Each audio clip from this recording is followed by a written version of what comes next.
We're on a journey from field to fork.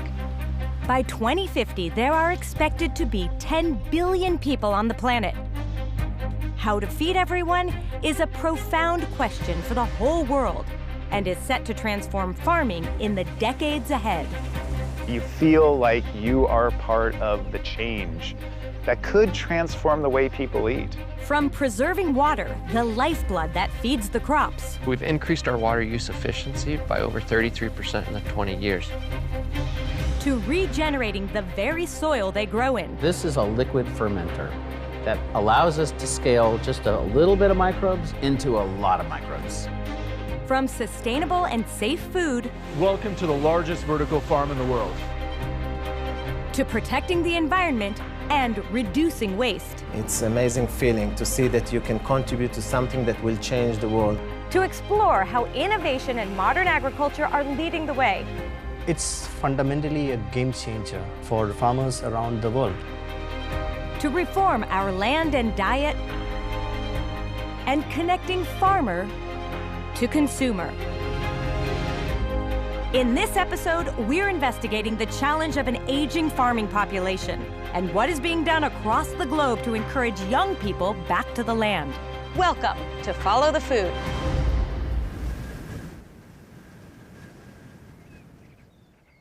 With the average age of the global farmer topping 60 and increasing numbers of potential young replacements flocking to the bright lights of the city, the future of our farming communities looks uncertain, just when we need them the most. As our global population has been steadily increasing over the past 20 years, from just over 5 billion to 7.5 billion, those employed to grow the food to feed them has been steadily decreasing. Since the early 1990s, numbers working in agriculture have almost halved, now employing just over a quarter of the global population. And in Japan, the problem of an aging farming population has never been more critical.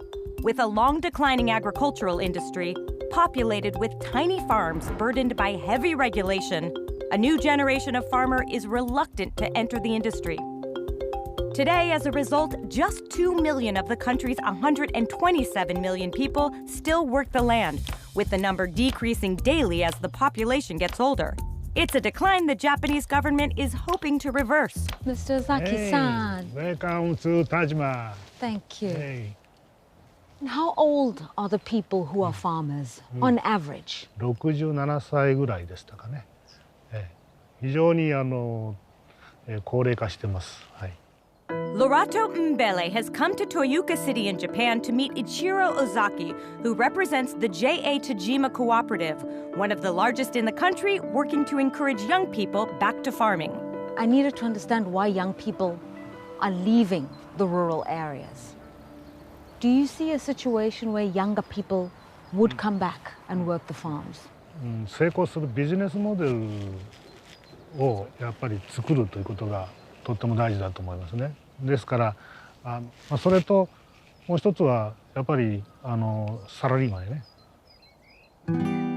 To help encourage new farmers back to the land, the Japanese government is now moving to ease the once restrictive regulations, allowing expansion, investment, and modernization. Hironari Ueda, a young farmer by Japanese standards at the age of 38, is making it work by expanding his rice business. When you started your farm, was it smaller? 僕が経営を始めた時は9ヘクタールしか、地域のこの町の方がもう農業を僕に任せたいということでその方からお借りしています。By subsidizing the cost of leasing the land, the J.A. Tajima Cooperative are helping young farmers grow their business by encouraging them to take on extra property from older farmers who no longer wish to farm. What are your hopes for your sons? 叶うことであれば子どもたちにも農業はしてほしいです。でも自分たちが思うことがあればそちらの方向へ行ってもらっても僕は構わないと思います。This young farmer has decided to build on a traditional crop. But others have come from another of Japan's big industries, technology, and are looking to move Japanese food production onto the next level. In the town of Yamamoto in northeastern Japan, a region famous for its strawberries, I'm visiting one farm that's helping reshape an industry after nature nearly wiped it out. In 2011, one of Japan's most devastating tsunami hit the northeast coast. The damage was swift and extensive, wiping out businesses and displacing thousands. 40-year-old Hiroki Iwasa was working a high-flying career in IT when he decided to return to Yamamoto to help rebuild his family's devastated strawberry farm. Using his knowledge and technology, he began to rebuild and grow the business. In 7 massive greenhouses, Hiroki controls everything, from humidity to carbon dioxide to nutrients, water and temperature. What was the motivation? この町で2011年に大きな津波があったんですね。で、その津波があって、でこの町のイチゴのハウスがほとんど全部破壊されてしまって、思いでこのビジネスを始めた。What is your business model here? 農業という仕事がこんなに難しいとは正直思わなかったし、だからでもチャレンジしてとても良かった。なぜならもっとテクノロジーや新しい私の技術などで農業っていうのはどんどん変革、チェンジというか変えることができるっていうのは分かった。And to help keep the business running, Hiroki has been busy building a team of young workers, encouraging them back to the once devastated town. How many jobs have you created thus far? 多分この会社だけで100人以上の雇用が生まれていて、この土地の人がだいたい全員の 70%、他の工場で働いていた人が今ここで働いてくれてます。工場がもう流されちゃったとか。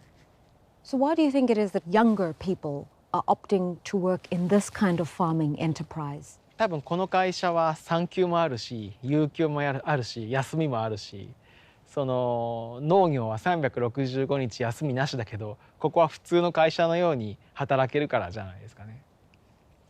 You've created a space on your farm, on a working farm, for ordinary people to come in and out, young people, children to come and pick strawberries. Do you think that has helped to change some of these perceptions about farming? 多分そう思います。多分都会に住んでいた人がこっちに戻ってきて、で新しい農業の形を作ってうまくいっているっていう、そういうモデルを作るっていうことはすごく大事なことだし、おそらく若い世代にモデルを作るのもその起業家の大事な仕事だと思いますね。イチゴの技術が世界中に広がっているってなると、町の人の誇り、プライド、そういったものがこの町の中で醸成されるっていうのがまず一つ大事なことで。Am I allowed to taste some of your strawberries? Of course.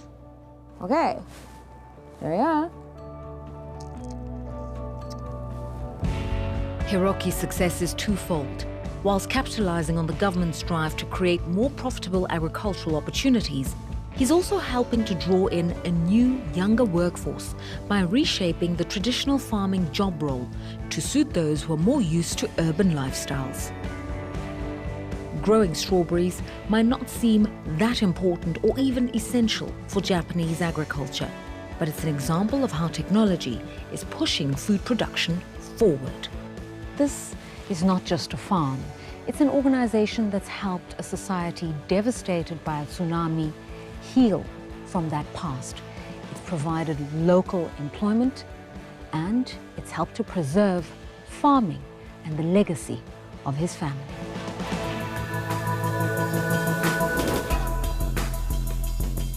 To understand more about the relationship today's younger generation has with farming, Greg Foote has traveled to the Netherlands to meet Louise Fresco.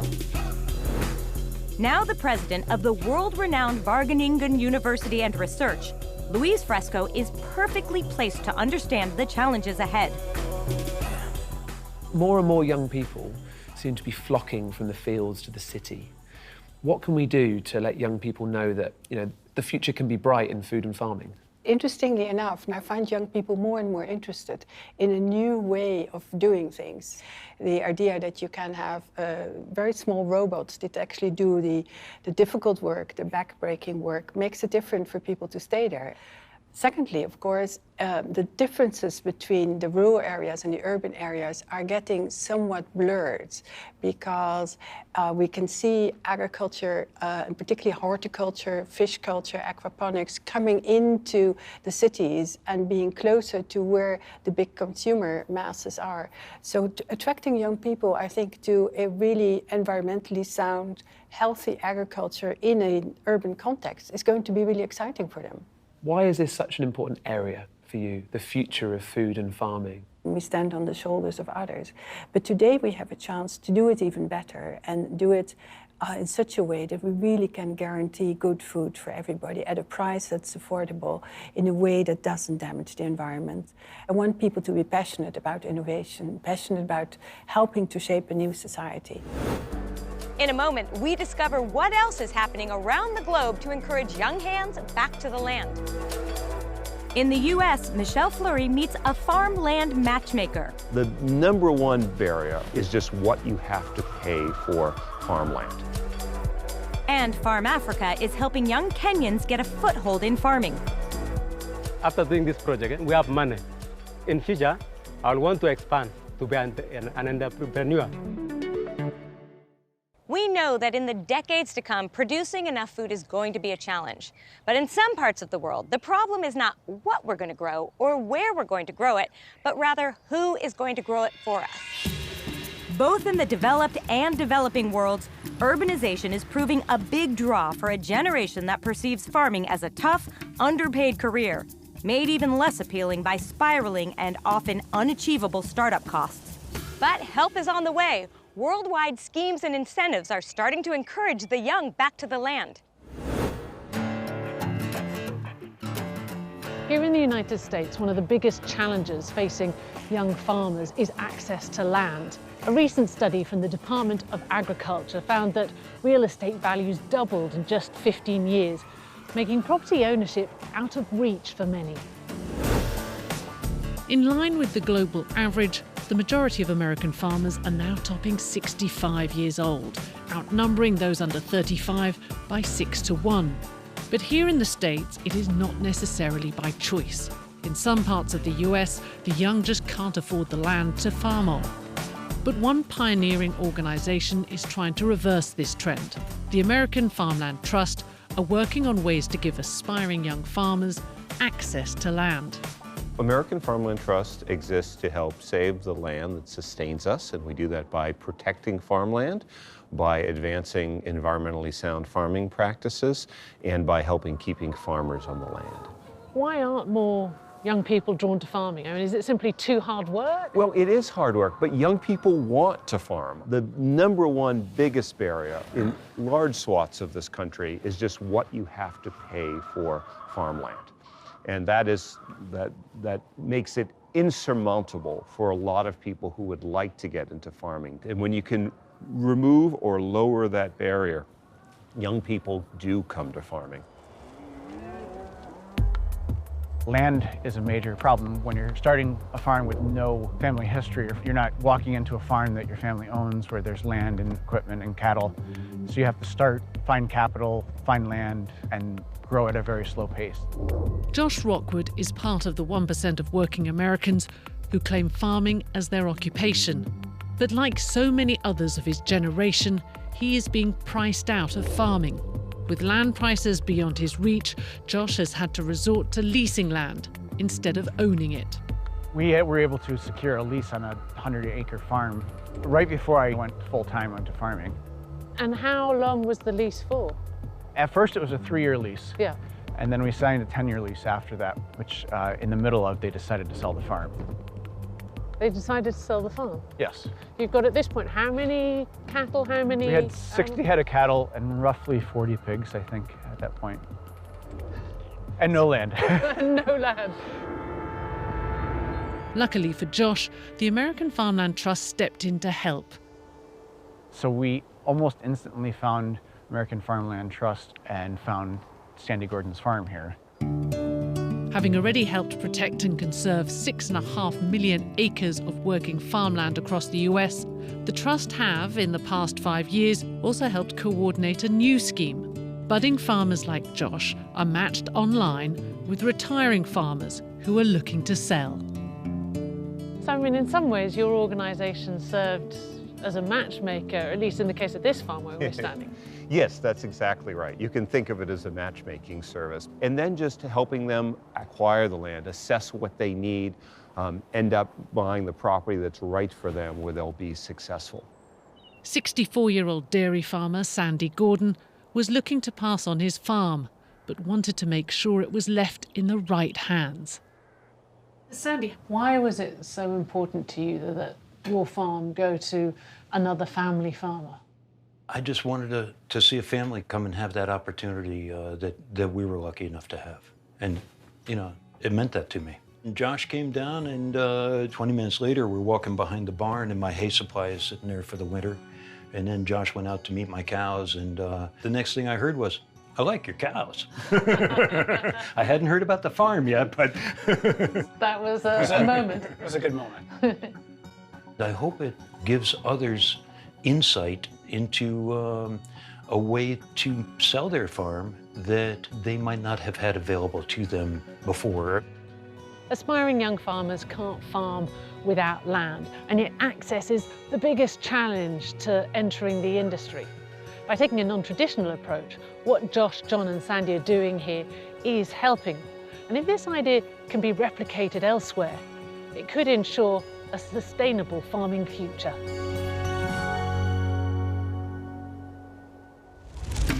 Across the Atlantic in Africa, a similar crisis is facing farming.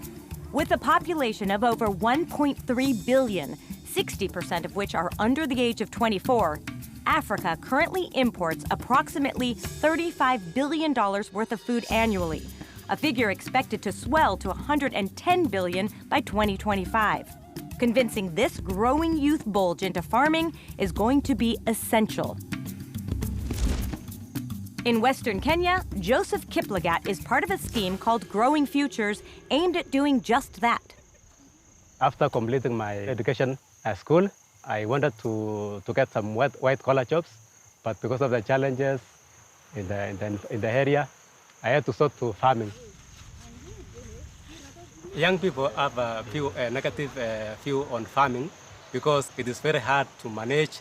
It needs a lot of capital. So and the young people cannot access capital, so they prefer doing some other businesses. But with a growing family to raise, Joseph decided to make farming work and sought the help of Farm Africa Growing Futures project. Growing Futures is a project that focuses on the youth of ages between 18 and 35 years old. These are youth that mostly have been unable to continue with their schooling, and they are quite interested in doing farming. Nicholas Munard is CEO of Farm Africa. It's not about teaching farmers how to grow their food. The knowledge is there, so it's about facilitation. It's about giving them access to cash, giving them access to market, giving them access to higher productivity seeds or drought-resistant crop. Farm Africa encouraged Joseph to move from growing maize to growing a mix of vegetables to maximize his profits. The main support that we provide to this youth is provision of trainings. These are technical skills on crop production and business skills on how to run the crop production as a business. The main focus of the project is to ensure that the farmers get the market access. With 1 million young people entering the labor market in Kenya every year, this kind of project is especially important in rural areas where unemployment is particularly high. We've been working in the region of Kitale in the western side of Kenya with approximately 4,000 farmers. And the objective for us is, I would say, twofold: working on food security on one side and working on increased income on the other side. So the farmers are doing two things. They are producing cash crops for the UK market, so a lot of French beans, a lot of snow peas, a lot of manchou, but then they're also producing a lot of cabbage that are more for the domestic market. So for us, it's about that balance, basically using export to generate additional income, but also the top priority is basically producing food for African people. Farmers around the world, but particularly in Africa, have that challenge of not only growing, but selling. Now it's getting even more and more complex. You actually not only need to grow, you need to market, find your customer, find the quality of your product, try to match the demand. So yeah, you need to become an entrepreneur. Farm Africa has been helping local farmers like Joseph to certify his crop. Certification is usually a requirement that the market is asking, so we embed certification into a wider developmental approach. You usually have three types of certification. You have certification that tackle quality. You have certification that address more social challenges like fair trade, for example. And then you have certification that are probably more environmental, so organic certification or Rainforest Alliance certification. Officially certifying the crops helps farmers fetch a higher price. If you take the farmers that we are working with on fruit and veg in the western side of Kenya, income has been boosted by 49.5% in 3 years. And for those who manage to turn around their businesses, the support can be life-changing. It has provided better schooling for their children. It has provided them with, varied diets. We are seeing a brighter future for them because they are able to manage their business, and for sustainability, they're able to reinvest back into their enterprises and move on. After doing this project, we have money, all the requirements in the family, like taking children to school, the nutrition of the family is actually raised up. We can meet the balanced diet. So in future, I want to expand to be an entrepreneur, to own a very big business. During our journey across the US, Africa, and Japan, it seems the tide is turning to plug the global generation gap. Industry and governments are moving to make farming more socially and financially attractive. Science and technology are sparking renewed enthusiasm. And above all, young people want to farm. If we're going to have any hope of producing enough food in the future, we clearly have to ensure that farming provides a vocation and a lifestyle that appeals to a generation more used to manipulating computers than harvesting crops.